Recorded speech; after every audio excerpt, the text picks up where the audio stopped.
안녕하세요. 사연 왔어요 톡톡입니다. 구독과 좋아요, 알림 설정 꼭 부탁드립니다. 그럼 오늘의 이야기 시작해 보겠습니다.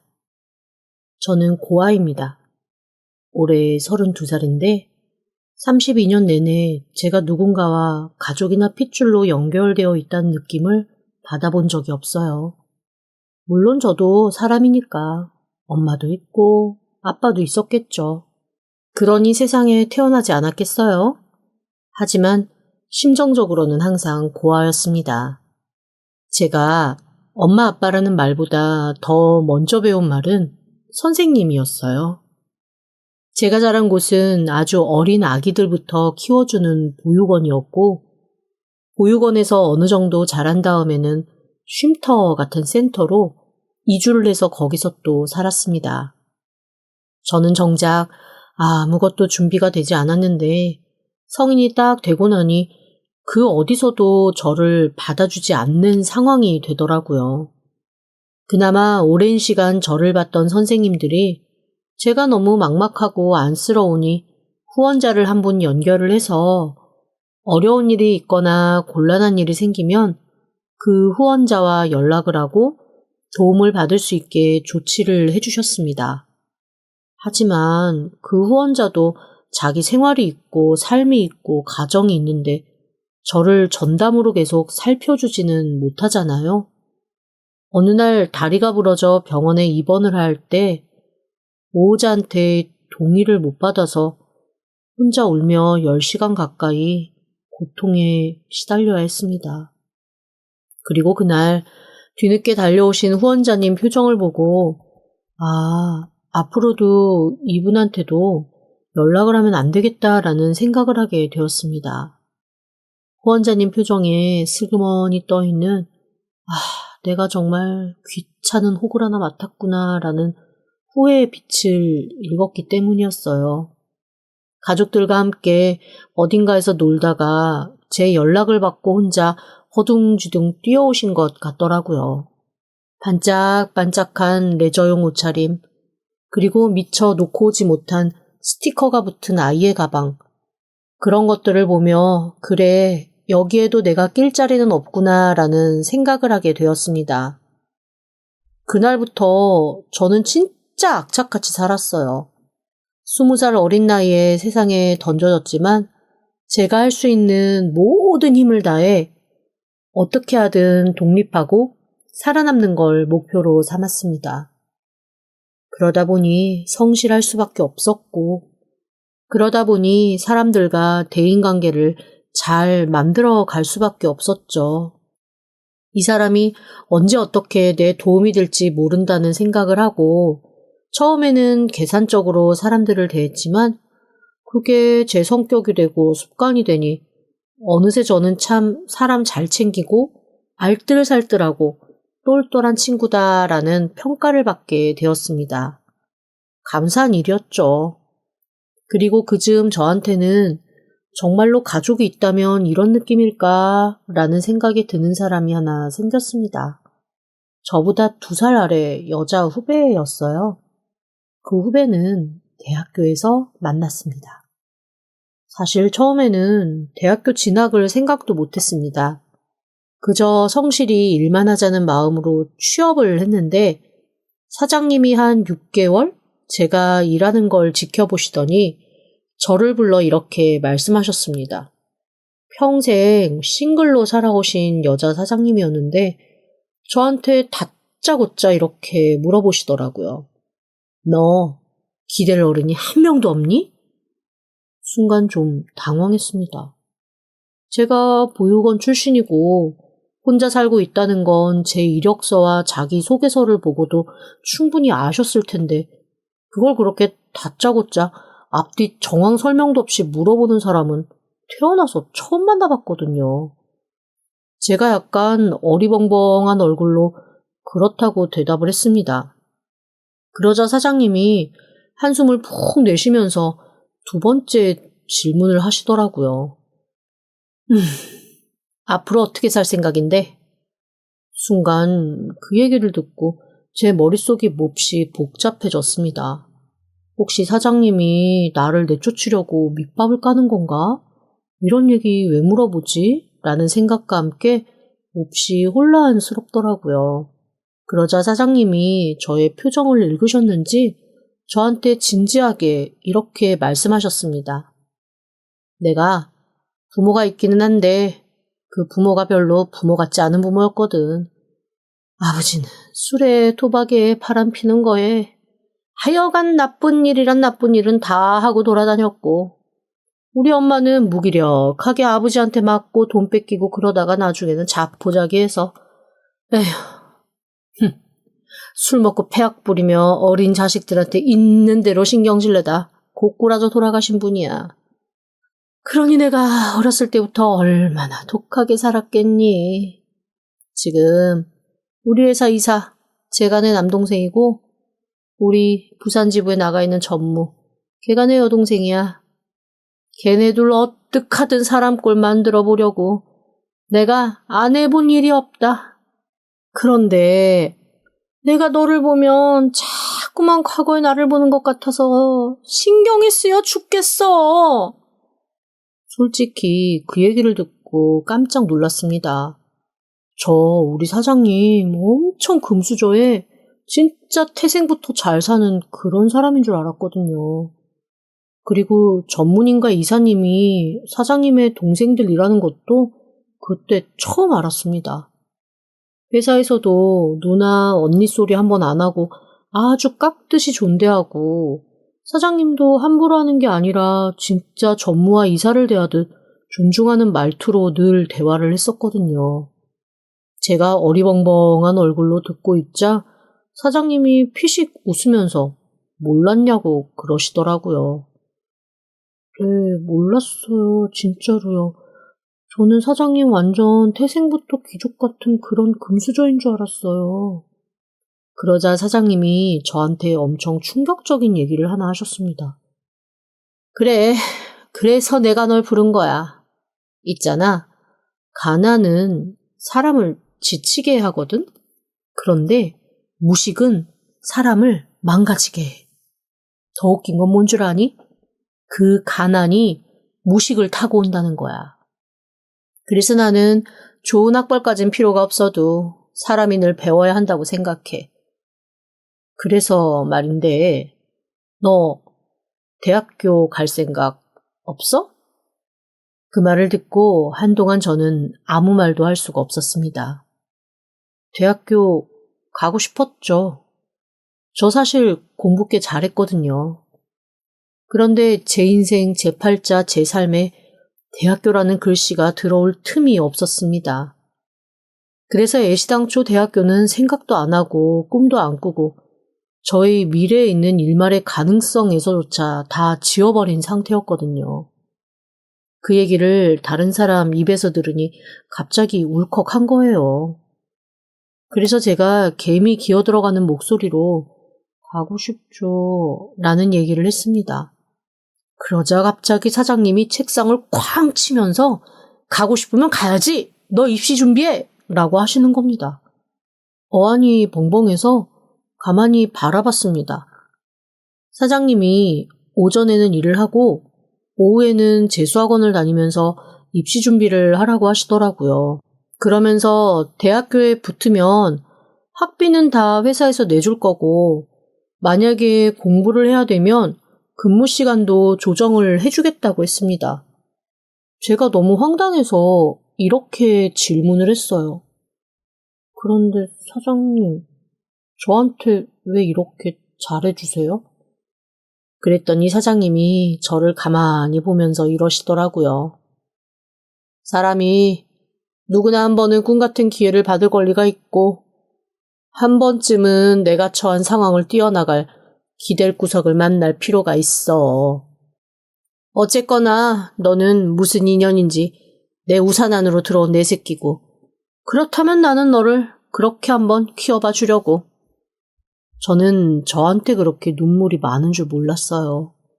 그 얘기를 듣고 사장님을 붙들고 엄청 펑펑 울었습니다. 회사 사람들도 모두 사장님과 결이 비슷한 분들이어서 그랬는지 제가 입시 준비한다고 그랬더니 세상에 다들 문제집 사주고 문구류 막 챙겨주고 제 직속 상사는 가방까지 좋은 걸로 사줬습니다. 그리고 회사에서 십시일반 돈 모아 작은 노트북도 하나 사주셨어요. 팀장님 한 분은 자기 딸이 사달라고 그래놓고 안 쓴다고 저한테 태블릿, 패드도 하나 갖다 주셨습니다. 정말 좋은 어른들이 생각보다 주변에 너무 많더라고요. 그렇게 6개월간 죽어라고 공부해서 저는 제가 생각한 것보다 훨씬 좋은 서울 안에 있는 학교에 합격을 하게 되었습니다. 사장님 그날 전 직원 일찍 퇴근시키고 소고기집에서 회식하셨잖아요. 자기가 결혼도 안 하고 혼자 살면서 자식도 없는데 오늘부터 내 자식 서울에 있는 좋은 대학 들어갔다고 자랑할 거라고 얼마나 좋아하셨는지 모릅니다. 그렇게 저는 학교를 다니면서 회사에서는 아르바이트처럼 계속 제가 하던 일을 조금씩 하는 그런 삶을 4년간 살았습니다. 조건은 하나, 졸업 후 적어도 3년은 그 회사에서 일하는 거였습니다. 우리 쪽에서 연봉 많이 받다가 그 연봉 기준으로 옮겨. 그 전까지는 내 밑에서 편하게 일하고 대학원 가고 싶으면 가. 그 말을 듣고 누가 회사를 옮기겠어요. 저는 아예 다른 회사는 생각도 않고 그냥 뼈를 묻을 마음이기는 했지만 그냥 아무 말 없이 고개만 끄덕였습니다. 사장님은 정말 제가 공부하는 데 있어 조금도 불편함이 없이 잘 해주셨습니다. 용돈도 주시고 매 학기마다 별도로 장학금도 주셔서 저는 진짜 풍족하게 학교를 다닐 수 있었습니다. 사람이 참 주머니가 넉넉해지니까 마음도 넉넉해지고 그러다 보니 사람도 편안하게 만나게 되더라고요. 제 인생 최대로 많은 사람과 친해진 시기가 바로 그때였고 친자매 같은 그 동생도 바로 그 학교에서 만난 동생이었어요. 사실 제가 만나는 사람들한테 제 구체적인 사정을 다 말을 하진 않거든요. 그런데 겉으로 봤을 때는 제가 엄청 괜찮은 사람처럼 보이는지 제가 굳이 말하지 않아도 다들 알아서 스토리를 써서 저에 대한 이야기를 기정사실화 시키더라고요. 제가 대학교 1학년 신입생인데 남들보다 2살쯤 많으니까 밖에서 뭔가 여행이나 혹은 자기 커리어 쌓다가 그냥 학교나 한번 가보자 해서 학교 온 사람처럼 어느새 다들 생각을 하고 있는 거예요. 거기에 힘을 실어준 건 제가 학생임에도 불구하고 학교 끝나면 다른 아이들처럼 커피숍이나 호프집 알바가 아니라 바로 회사로 가서 인턴 사원 생활을 한다는 거였습니다. 뭐 저야 정직원이었다가 잠깐 파트타임으로 보직을 바꾼 거긴 했지만 다른 친구들 눈에는 꽤 괜찮은 업력의 회사에 인턴 사원으로 대학교 1학년짜리가 일을 하는 걸로 보이니 다들 제가 능력자거나 아니면 부모님이 엄청 힘있는 사람들이라 그 회사에 집어넣어줬거나 그렇게 생각들을 하더라고요. 처음에 몇 번은 그런 거 아니라고 제가 변명도 하고 그랬는데 사람들이 이상하게 아니라고 하면 더 그런 거라고 생각을 하더라고요. 가끔 진짜로 얘기를 해도 진심으로 안 받아들여주는 사람이 있다는 걸 저는 그때 처음 알았습니다. 게다가 사장님도 나중에는 이렇게 저한테 말씀하셨습니다. 원래 사람은 자기가 듣고 싶은 것만 듣고 믿고 싶은 것만 믿어. 네가 아무리 아니라고 얘기를 해도 그렇게 믿고 싶은 사람들은 네가 일부러 거리 두려고 그런다고 생각할 거야. 그럴 때는 침묵이 답이야. 아무 말도 하지 마. 그래서 그때부터 침묵으로 일관을 했더니 그 다음부터는 소문은 더 무성해지고 사람들이 저한테 대놓고 묻지는 않는 그런 상황이 되었습니다. 어쨌건 저는 눈덩이처럼 불어난 금수저에 대한 소문을 업은 채 졸업을 무사히 하고 사장님과 정말 좋은 직원들이 기다리고 있는 가족 같은 회사로 다시 돌아갔습니다. 사장님은 저한테 학벌도 올려서 왔는데 승진부터 시켜야겠다며 대뜸 대리 자리를 주셨어요. 학교 다니기 전에 경력이 있었다고는 하지만 제 나이에 누가 신입사원 바로 대리답니까? 게다가 1년 뒤엔 과장으로 승진까지 시켜주신다고 약속을 하신 터라 저는 어쩌다 보니 제 또래 아이들 중에서는 가장 먼저 좋은 직책을 다는 그런 사람이 되었습니다. 1년 뒤 사장님 약속대로 제가 과장 승진을 했을 때 누구보다도 기뻐해 준 건 그 동생이었어요. 언니, 진짜로 그 회사에 뭐 지분 있는 거 아니야? 나한테는 말해줘도 되는 거 아니야? 아니면 언니가 진짜 엄청 능력자인 건가? 내가 뭘 능력이 있어. 그리고 나 그렇게 사람들이 말하는 것처럼 금수저 아니야. 요즘에는 인격 수업 그런 거 하면서 밖에서 티내지 말라는 교육도 한다며. 언니도 그런 거지. 뭔가 언니는 기품이 있어. 그게 다 어린 시절부터 나온 격조 뭐 이런 거 아니겠어? 야, 너무 띄우지 마. 나 추락한다. 그런 우스개를 할 때도 저는 진짜 그걸 심각하게 듣지 않았습니다. 사장님이 저한테 이런 말씀을 하신 적이 있었거든요.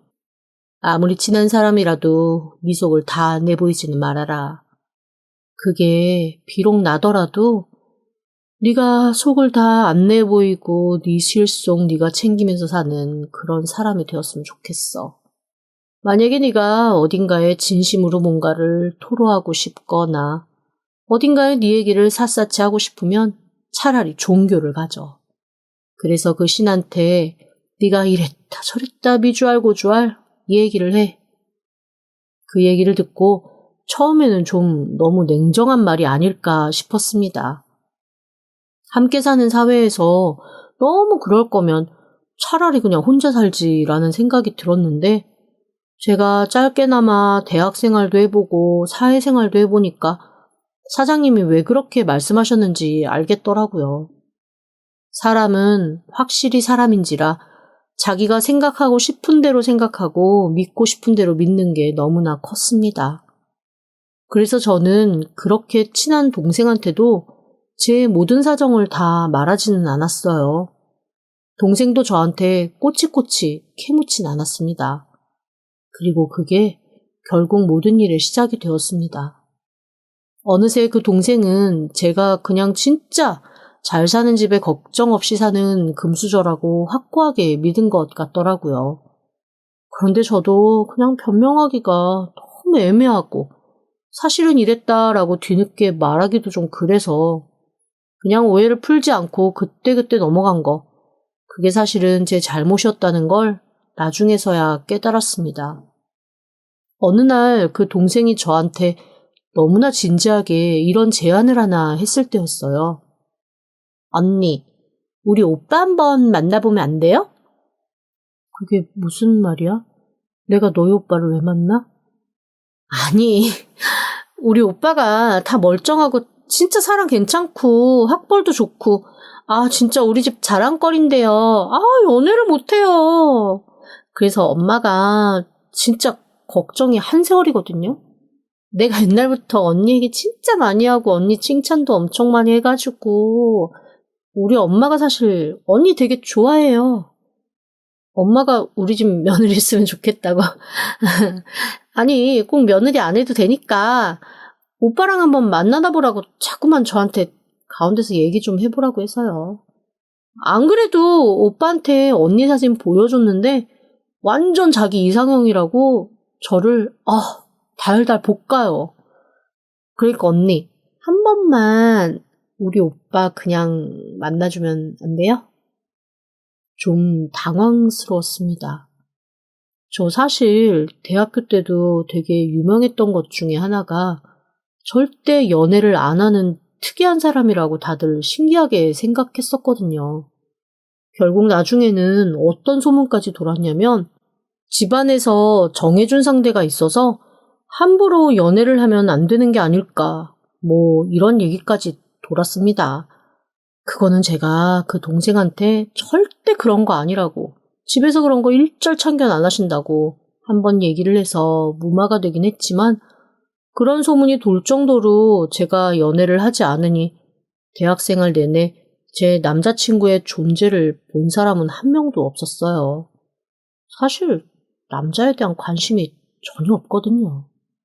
우선 제 삶이 너무 피곤해서 굳이 연애 같은 거 할 필요도 없고 하고 싶지도 않다라는 생각을 예전부터 하고도 있었지만, 저희 사장님이 혼자서 너무 삶을 행복하고 즐겁게 사시는 걸 보고 더 굳어졌어요.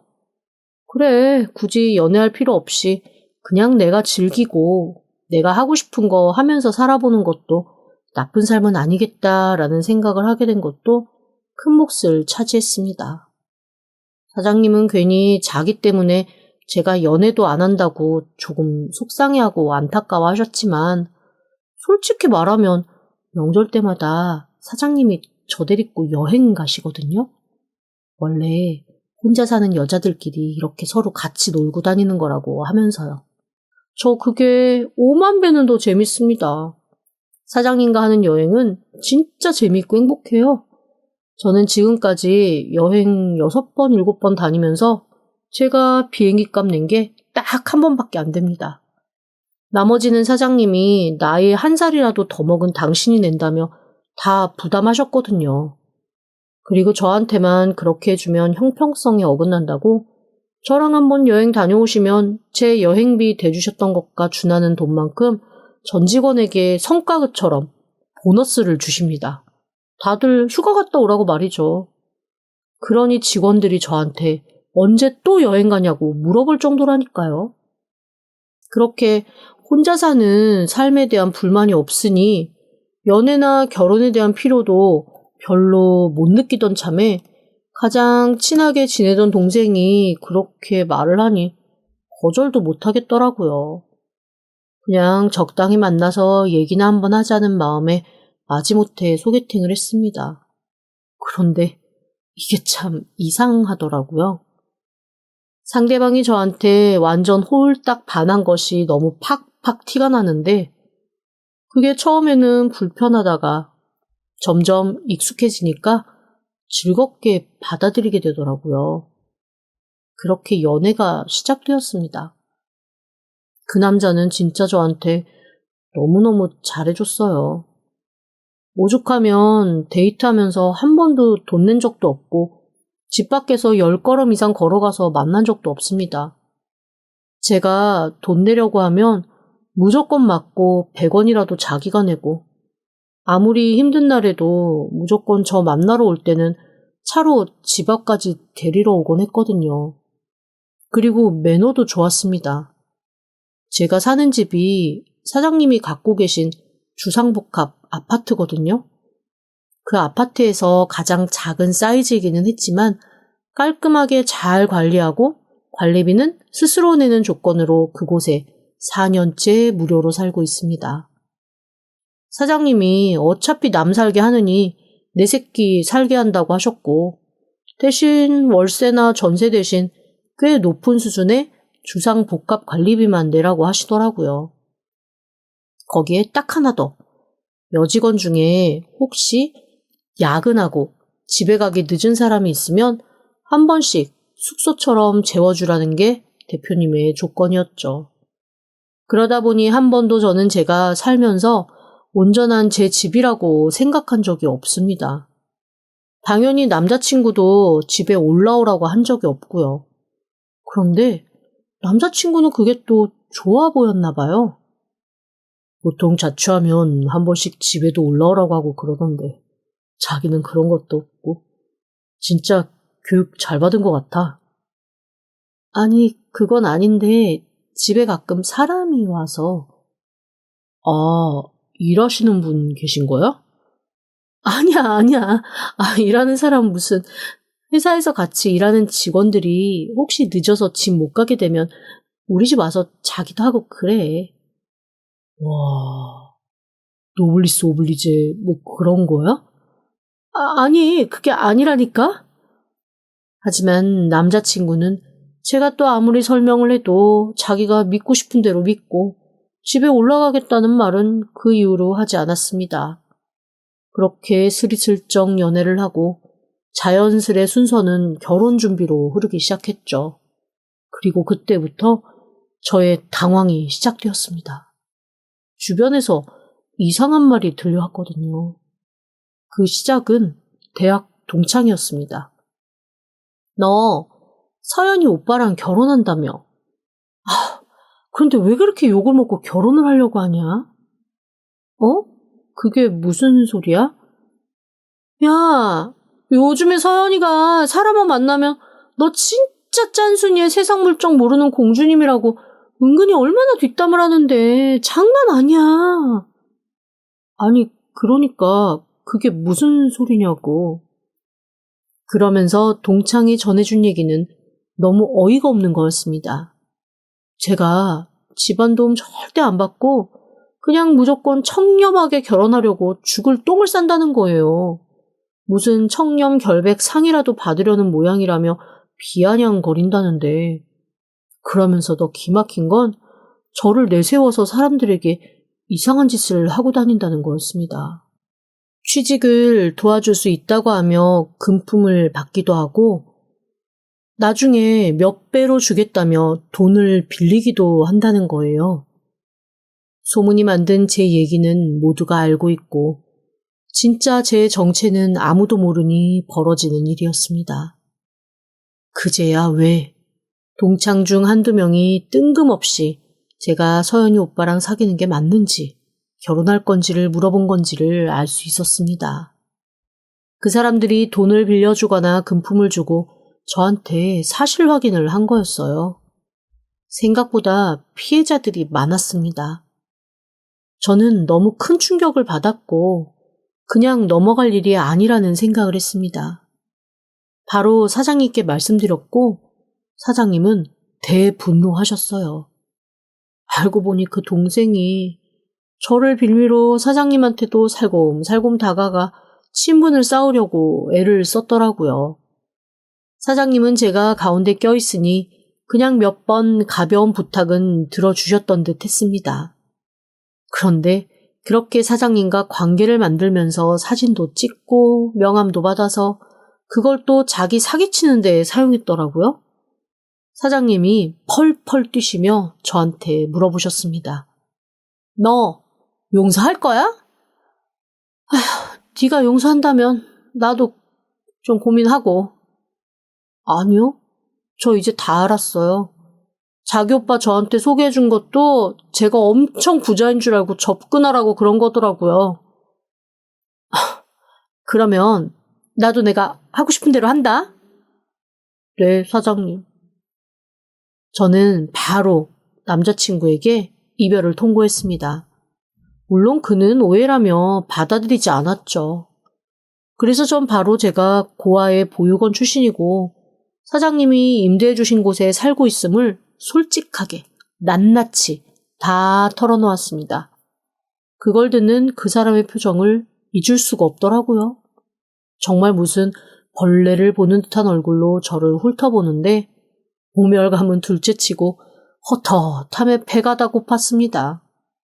그리고 더 기막힌 건 헤어진 후 제가 동생이라 생각했던 그 아이가 저를 사기로 고소한다며 난리를 쳤다는 겁니다. 하지만 뭐 그게 고소가 되나요? 제가 실제로 사기친 게 없는데요. 다만 모든 것이 명명백백 밝혀진 후 저를 빌미로 여기저기 사기를 쳤던 그 아이가 아주 곤란하게 되었죠.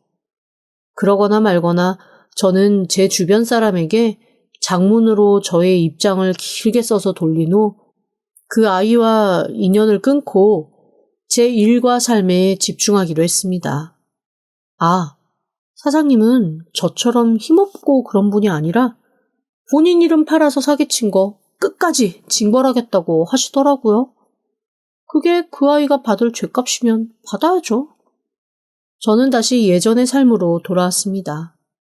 앞으로는 그냥 저한테 집중해서 열심히 살려고요.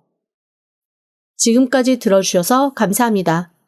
구독과 좋아요, 알림 설정은 사연 왔어요 톡톡에게 큰 힘이 됩니다.